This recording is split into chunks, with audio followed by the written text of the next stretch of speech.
together with Rianne Lovell Boland with our Causeway called Conversations Bridging the Sustainability Gap.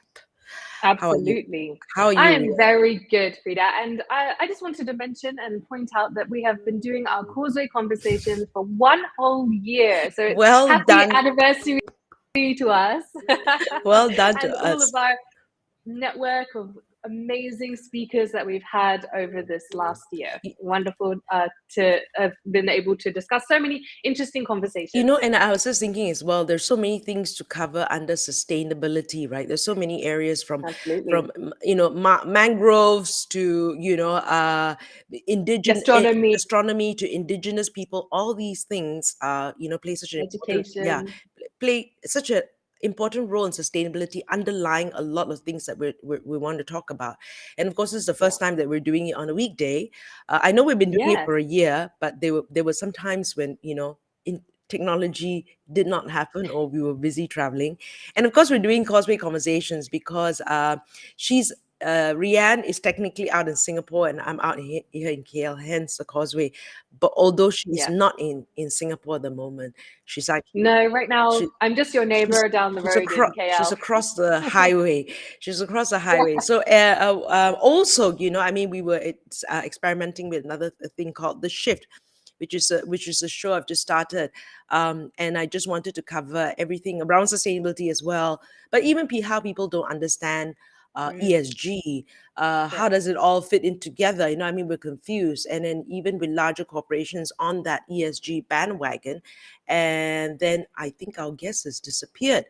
Oh Oh, dear. But okay. the shift is also highlighting a little about, which we also talk about the UN Sustainable Development Goals, Yes, yes, SDGs, ESG. We're just trying to clear all of that up yes. and make it easy and accessible to everyone. Right, I think and the more we talk about it, the more people understand it. I think that's where it makes it a lot easier. Now I'm just going to wait till our guest comes on, Yeah. but of course this month we're talking about something that's pertinent, which is World Refugee Day, and our guest will share a little bit more. Okay, this is Yeah, no technology, worries.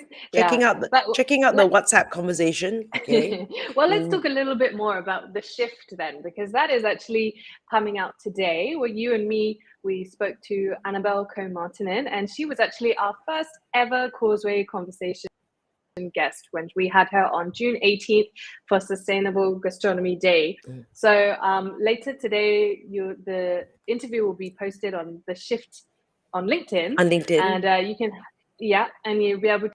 What time is that? That's going to come out 8 p.m. It's going to be available on the Shift Asia on LinkedIn, and also you can see that. Okay, our guest is on, and also you can watch that on YouTube. So what we want to talk about today is Yes. World Refugee Day. While Yeah. while she's in front of us, so let's not lose her now. All Now, right.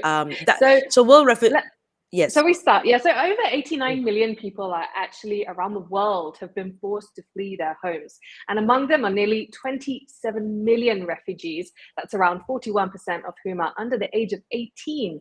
So as of the end of May this year, there are some 181,300 refugees and asylum seekers registered with UNHCR in Malaysia. Now, every June 20th, the world celebrates the strength and courage of these people who have been forced to flee their homes, their home countries, to escape conflict or persecution. So, the 2023 theme of World Refugee Day is Hope Away from Home. Right. And of course, you mentioned the registered, right? I think there are some that are not registered. Yes. So our guest today is Heidy Quah. As the founder of Refuge for the Refugees, RFTR is a non-profit organization based in Malaysia, and Heidi has demonstrated an unwavering commitment to championing the rights of refugees and providing comprehensive support to the vulnerable population. So under Heidi's leadership, RFTR has transformed to a dynamic force that builds networks, empowers individuals, and fights for the rights of refugees across the country. And through RTR, she has spearheaded numerous initiatives to ensure quality education for refugees, empowering 35 refugee schools and establishing 2 shelter homes. In recognition of her exceptional work, she has received prestigious accolades such as the Queen's Young Leaders Award, and maybe she'll get the King's. This is, of course, the UK Queen, and the Southeast Asia Women of the Future Award. And let me just, when you hear all this, right, the kind of work that she's been doing and all that. She started this at 18, Rianne. So Amazing. let me show you her face just at 18, right? Yeah. And that was 10 years ago. I and obviously, you know what is unwavering because she's been doing this for over 10 years. So welcome, Heidi. Thank Thank you Um, you. eh, so much for having me. I'm always very encouraged and very inspired when I speak to you, right? And the things Yeah. that you've done. But for those who don't know your story, tell us at 18, when all of us cannot even think straight, what were you thinking Yeah. of when you started this? Yeah, most definitely. I mean, so first of all, our journey started at a really young age. Hmm. Um, our journey started at a really young age. I mean, right after secondary school, I was looking around for places to volunteer. You know, when I found out about a school in the heart of KL that needed English teachers, right? So I thought, like, hey, why not? Why don't we go in and volunteer? Why don't we go in and teach English? You know, only to find out that, like, instead of going in to impact lives of children, it was my life that would be impacted at the end of the day. Right. Okay. Are Absolutely. you comfortable? Flats to Are these you low cost flats. okay? Um, Right. can So you I hear know. me Are okay? you comfortable? I Because whoop. hear. are you are you comfortable, Heidi? Because are you Can you hear me okay? we can hear you fine. We can hear you, yes. Yeah, yeah, yeah. I've got a I comment here can't from seem to hear me. Okay, hear you can come you. in again. We've got a comment here I from seem to Roshan. have lost. I am so sorry. This is technology. She'll come Yeah. back on again. If it's better, can you hear us now? And we're all in Malaysia. That's the Yeah, Yeah, that's the I funny am thing, right? okay. Yes, I am so sorry about that. no Tech worries. problems. This usually doesn't happen. But the Ah, very real realities of, I guess, working from home and having a Yeah, studio at home. So sorry about that. it's But no okay. We problem. all understand. yeah, We're already 3 years into yeah, this that sort is of yeah, pandemic. Everyone knows that, like, everyone's a real person here. Everyone has yep, yep, yeah, technology issues. No judgment. We're having a yeah, real conversation. It's okay. Don't worry. yeah, Rian, before you get to your question, I just want to say hi to Roshan. I'll be seeing you later, Roshan. And there is Al Chan. He says Rohingya refugees, how to defend the rights, which country national they belong to. We hope we'll get to talk about that later. And I don't think we can solve all yeah, this. yeah, Thank you, Erasmus, for being able to hear us. Now, sorry, Rian, you have a question Yeah. for. yeah, Mm. Absolutely. Well, Heidi, I just wanted to ask, like, how is the situation for refugees in Malaysia? yeah. Because I understand they're actually not allowed to work or study here legally. Yeah, yeah. So Malaysia is not the signatory to the Geneva Convention, and because of that, refugees do not have access to Mhm. basic rights in Malaysia, right? So they can't study here legally, they can't work here legally. You know, they struggle to access Mm, basic things like healthcare. So the landscape for refugees is extremely tough, wow. right? Just given the fact that first of all, they're not considered legal in the country.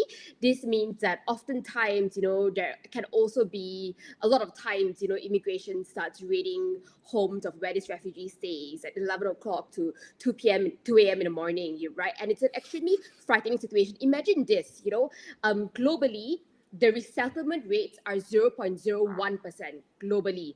This means that your Wow. chance of resettlement is extremely low. And when refugees are here in Malaysia, they live in limbo for years and years, right? And Mm, oftentimes they live in limbo for the entire lifetime. So imagine, going through an entire wow. lifetime not being able to work, not being able to go to school, and living in limbo, feeling that you need to integrate, but at the same time, feeling that you need to be ready for resettlement at any point of time. And with the lack of documentation, you basically don't have any political rights, you can't, yeah, and any human rights, basically. So I think it is Mm, a very real struggle for refugees in Malaysia. Right. And has the situation changed, right? Or is there a way around this? I mean, and I think this is also, someone talking Yeah, about refugees acting on part-time basis. By the way, if yeah, you have any questions, just put in LinkedIn. And of course, people like Picha Eats also coming in their own yeah, way. So has the yeah. situation changed? Yeah, I think the situation has changed quite a fair bit over the past 10 years, which has been really encouraging. Legally, by law, things has not shifted a lot, right? I think there's been a couple of pilot projects over the past couple of years, that kind of experimented with allowing refugees to work legally, but there has to be mechanisms to really support them to ensure that they don't get exploited. But I think what's encouraging is that there has been a rise of social businesses like Pizza Eats, right? And so many other social businesses that are willing to work and hire refugees on a part-time basis. Refugees are given platforms to explore their creativity through Right. food, through art, and through talent, and that allows them to earn a part-time income. So I think to put it briefly, right, we can't ignore that refugees exist in Malaysia. They work in informal sectors, and we need to find a way to better integrate them and legalize their jobs just so that they can better contribute to the country. Right. Thanks so much for sharing that about how the situation has changed a little bit. But I want to now ask you, how is Refuge for the Refugees funded? Yeah. So we're very thankful to have incredible individuals that really support and champion the work that we do. So part of our funding comes from individuals. We also have a social business program where refugees cook, refugees sew, they create art, and 5 to 10% of each of these items that are sold always goes back towards the community-based organization that they're tied to, that Refuge for Refugees also support. So with each and every school that we go into, we try to set up a social business of sorts. Number one, it's really so that we can keep kids in school, right? 14 to 15 years old, a lot of times, the reality is children would have to leave school to find a job outside to support their families. So we wanted to experiment to think, how do we keep kids in school meaningfully while still allowing them to earn an income? So a lot of our schools are supported through the social business program that we have, but we also receive grants from the UK and really globally that allows us to keep going. All right. Fantastic. I've got greetings from Indonesia, Sentosa Huang. Thank you for joining us. And so you talk about that funding, and I'm just thinking, and maybe just also, what was it like in the beginning, right? Trying to get this, and I just want to, so and what the challenges and how it's obviously changed a little bit since then. Yeah. I mean, in the beginning, it was tough. I remember being 17, 18 years old, going house to house selling cookies, doing gardening, washing cars. It was tough, raising funds, having to set up, a booth in a shopping mall, only to probably raise 500 ringgit at the end of the day. So the early days were really tough. I won't say that it's completely easy now, but I think, we've established a presence and we've been consistent in the work, and that has been key in, allowing people to support the work that we do. Yeah, and I mean that resilience that you've shown, going door to door, selling cookies, all of that stuff, it blows my mind. So I'm sure it must have been really emotionally taxing. And I mean, even still, hearing stories in the news we all do, it's quite an emotional thing. So what keeps you going? And can you share some success stories that you've had? Yeah, I mean, one of our most recent success stories, I mean, we have been focusing on education the past 11 years, and we've got a kid, that we work with very closely. I mentor him personally. His name is Amir. He's an Afghan refugee. We just got news this year that he got accepted into Colombia, in New York, and Ivy League. And imagine this, I mean, a child who is a refugee, who did not have access to formal education in any way, shape, or form, had to learn English in Malaysia, work his way through getting 4 A stars and 2 A's in his ICGSEs, straight A's, right? And to get accepted into Colombia. I mean, what keeps me going is just seeing how resilient the community is. I work with a bunch of ladies, who come from, various backgrounds, abusive backgrounds, single moms, they take the train 1.5 hours to a sewing center every single day to sew. And this, just watching how resilient the community is and how much work they put into just championing themselves and putting themselves out there keeps me going. I mean, it really, really inspires me. The work has not been easy, as you've mentioned. But I think what keeps me going is also realizing that, first of all, I've got friendship in the communities that we serve. It's going in and not having to have it all together, right? So I don't need to always be providing solutions. It's meeting you and how do we craft solutions together? How do I kind of give the power back to you and go like, hey, I don't come in as a know-it-all. I'm here to see how I can use my platform and my networks to elevate you. And then kind of finding friendship and fun from advocating for the cause together. And you made a very important point, right? We can't have it all together, but we're gonna start and we're gonna meet halfway and we gotta work on these solutions together. And I'm just Yeah, still thinking about how, 0.01% chance of getting this, yeah, a placement, right? And I'm just yeah, thinking, if that was me, and this is my situation, and I don't have a nationality and I don't have a permanency, and living in hope that I am going to be in that yeah, 0.01%, but in the meantime, where I am, I yeah, cannot legally work, I cannot legally, yeah, so, but anyway, so this is kudos. And also just listening to what you're doing and hearing that one success story, and hopefully, like that boy that gets into yeah, Colombia, he yeah, hopefully can get settled yeah, in the US, right? Now, yeah, how can the public, I suppose, support you at large, right? Whether it's individuals, whether it's corporations, yeah. besides funding, what do you, and maybe some interesting projects that you work with? Yeah. Yeah. So I think that's a great question, Freda, because I really believe that besides funding, I really believe that the power that we all have is our networks and our connections, right? And how do we tap on our collective network and connection to champion for a cause that is, for a bunch of people that are so marginalized, they're so persecuted. So besides funding, I think one thing that people can start off by doing is talking to your friends and family about the plight of refugees, right? First of all, read up about it, talk to them about it, because more people need to be aware and informed that refugees exist because they had to flee their countries due to persecution and war. And I say this because the current climate across the world, people are still often extremely xenophobic. They're Right. xenophobic not because they have mal intentions, they're xenophobic because there's a lack of information, right? And Right. they can't tell the difference between refugees and migrants. They're xenophobic because of the fear mongering, that has been yeah because of fear mongering that has been done within communities, right? So how do we first get to know why refugees exist in the first place, and how do we champion them, and how do we champion their stories?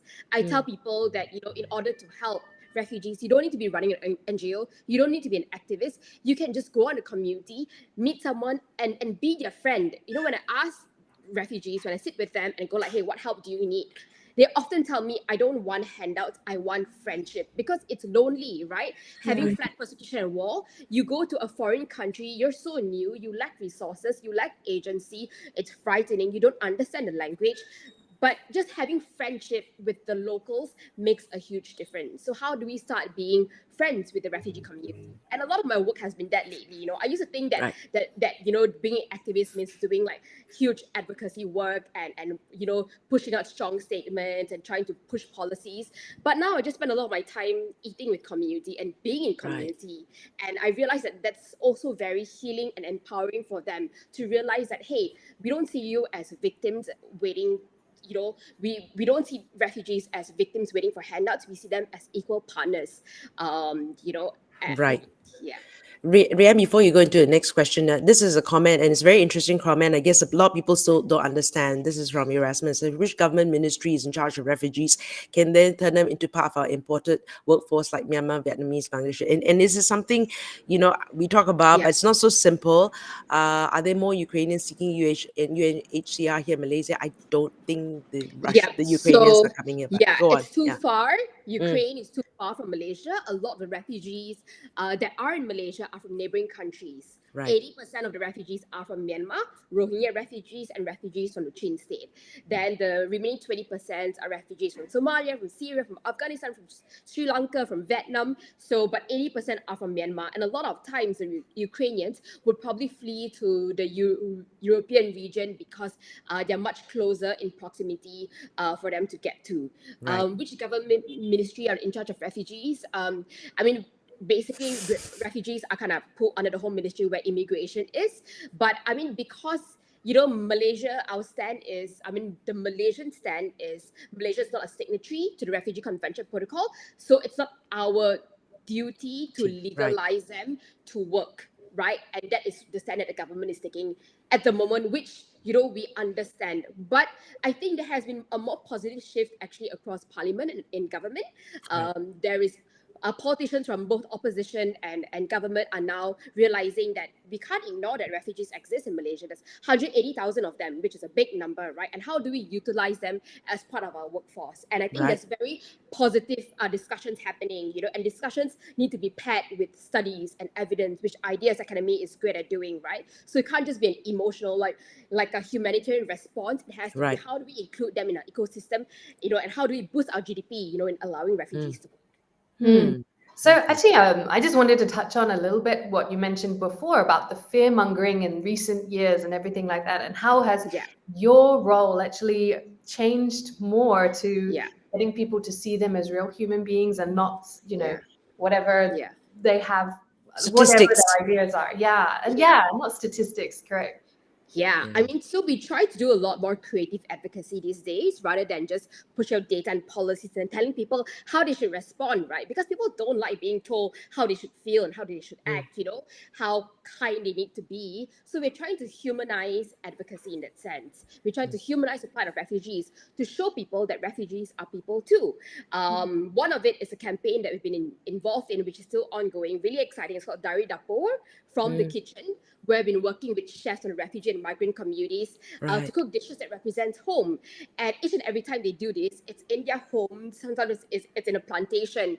And we always bring in individuals to the table, right? Malaysian household names, people like Chef Wan, people like Nur Iza, people like Lisa Surihani to the table to explore a topic on migration, because migration is relevant for everyone, right? If we have not migrated, our ancestors has migrated. We know someone who have migrated for one reason or another. So how do we show people that migration is for everybody, and how do we find friendships through food? Yeah, so that's one of the things we've been doing lately, which has been quite exciting.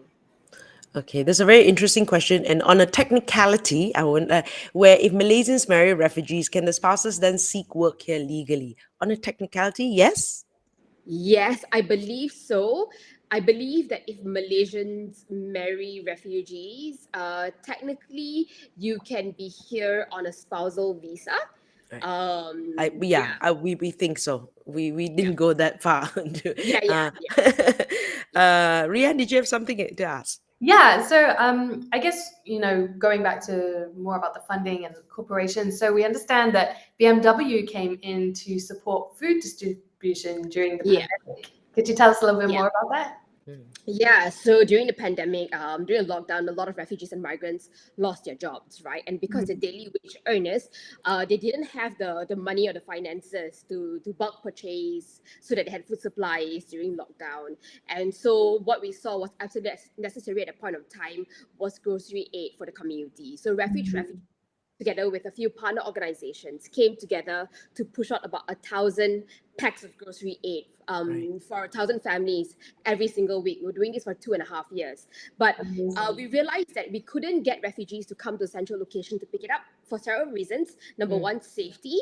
They might get arrested and detained. Secondly, they didn't have access to transport, right? They don't have their cars, they don't have motorcycles. But how you expected to carry a sack of rice and a tray of eggs and everything back home on public transport? So we came up with this incredible logistics system where we got the team to do door-to-door deliveries, almost like Grab and Alamove. We do door-to-door deliveries for every single person that applied for food aid with us. But in order to do that, we needed a fleet of cars to go out. And being a very young group, we didn't have enough cars. So we kind of put out a feeler out there, saying like, hey, we need drivers, we need vehicles.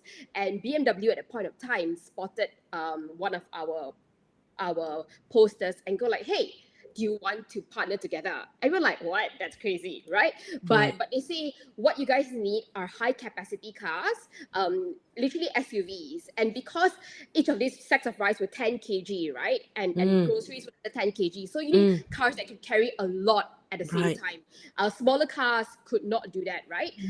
And so BMW said, hey, you know what? We could supplement you with cars. So they came in and they supplemented us with a fleet of cars, which was fantastic.